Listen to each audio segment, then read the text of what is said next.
Pemirsa, kesadaran masyarakat Indonesia dalam mempersiapkan dana pensiun dikatakan cukup rendah. Padahal biaya hidup tetap dibutuhkan di saat pensiun. Bersama saya Chandra Dewi, kita akan membahasnya dalam Cerdas 5 Menit. Dan di studio Metro Manulife bersama saya telah hadir Bapak Karyadi Pranoto, Head of Employee Benefits Distribution dari PT Asuransi Jiwa Manulife Indonesia. Selamat pagi Pak Karyadi. Selamat pagi Mbak Chandra. Pak Karyadi, apakah memang betul ini cukup banyak orang Indonesia yang belum menyadari pentingnya dana pensiun, Pak? Oke, kalau kita bicara mengenai pensiun, kita bicara mengenai jangka yang panjang ya.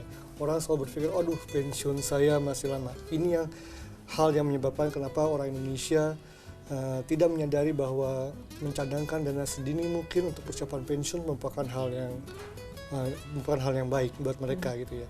Data menunjukkan 2 dari 100 penduduk Indonesia yang punya dana pensiun. 2 dari 100, itu sangat sedikit, sangat rendah sekali ya. Untuk usia produktif, untuk karyawan seperti kita hanya 1,5 juta dari kurang lebih 121 juta angkatan kerja di Indonesia yang punya dana pensiun. Jadi sangat rendah sekali kita yang aktif bekerja untuk menyiapkan dana pensiun kita untuk kelak di kemudian hari. Tapi Pak Karyadi, saat ini banyak masyarakat yang usia produktif, berprinsip hidup untuk hari ini, tidak berpikir untuk masa depan, untuk pensiunnya nanti itu urusan belakangan Pak. Ya. Banyak yang seperti itu. Untuk menyadarkan masyarakat bagaimana? Ya, saya pikir perlunya adanya edukasi kepada setiap masyarakat, setiap individu dari kita bahwa pentingnya melakukan pencadangan dana bagi masa pensiunnya mereka. Karena hidup layak itu tidak hanya hari ini, tetapi kita juga mesti hidup layak nanti di kemudian hari pada saat kita masuk usia pensiun. Ya, satu penelitian mengatakan bahwa pada saat kita pensiun kita masih butuh kurang lebih 70 hingga 80% dari income kita terakhir sebelum kita pensiun. Nah, ini yang kita mesti jaga, ini kita mesti dapat bagaimana kita bisa memperoleh 70 hingga 80%. Caranya adalah melakukan menabung dari hari ini sampai nanti kita memasuki usia pensiun.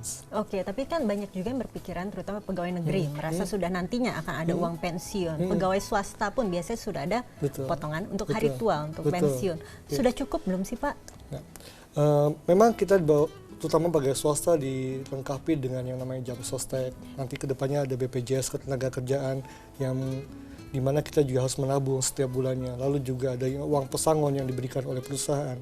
Tetapi satu perhitungan yang didapat bahwa ternyata dari jam sostek, dari pesangon itu hanya bisa mencukupi kurang lebih 30% dari kebutuhan kita terakhir. Masih ada gap 50%.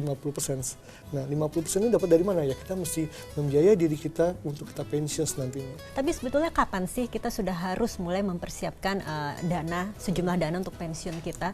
Apalagi kalau yang baru mulai bekerja ini Pak, rasa-rasanya ingin dihabiskan untuk hal-hal yang konsumtif biasanya. Kita nggak bisa mengelak untuk hal itu ya. Manusia kan selalu banyak maunya. Ya, tetapi sangat bijak bagi kita untuk bisa menyisihkan paling tidak 20-30% dari income kita setiap bulan untuk ditabung demi hari tua kita sehingga kita punya kehidupan yang layak nanti pada saat pensiun. Kita harus bagaimana untuk memproteksinya ya? Banyak macam-macam cara, bisa dari tabungan tadi salah satunya, lalu kita bisa ikut dana pensiun lembaga keuangan, kita juga bisa menabung dalam bentuk insurance ya, atau kita kalau mau ikut aktif di saham atau kita beli obligasi negara, itu bisa adalah beberapa instrumen yang saya bisa gunakan untuk menabung demi hari tuanya. Kalau hari ini kita kira-kira bekerja 10 juta, tadi kan Pak Karyadi juga singgung, nantinya kita harus paling tidak menyiapkan dana sekitar 7-8. Apakah 70-80%. 70-80%. Apakah memadai itu nanti? Penelitian mengatakan bahwa memang memadainya di 70-80% dari income kita terakhir. Kenapa tidak 100% gitu ya? Kenapa tidak 100%? Tentunya pada saat nanti kita pensiun, kita tidak perlu lagi beli baju setiap bulan katakanlah ya, atau beli sepatu gitu ya. Yang cewek beli tas biasanya ya, gitu ya. Kan tidak harus setiap bulan lagi seperti itu.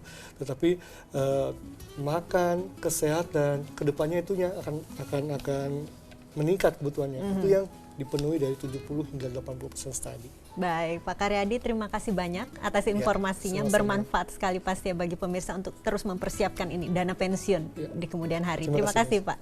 Dan demikianlah Cerdas 5 Menit, Cerdas Finansial untuk episode kali ini. Saya Chandra Dewi. Sampai jumpa.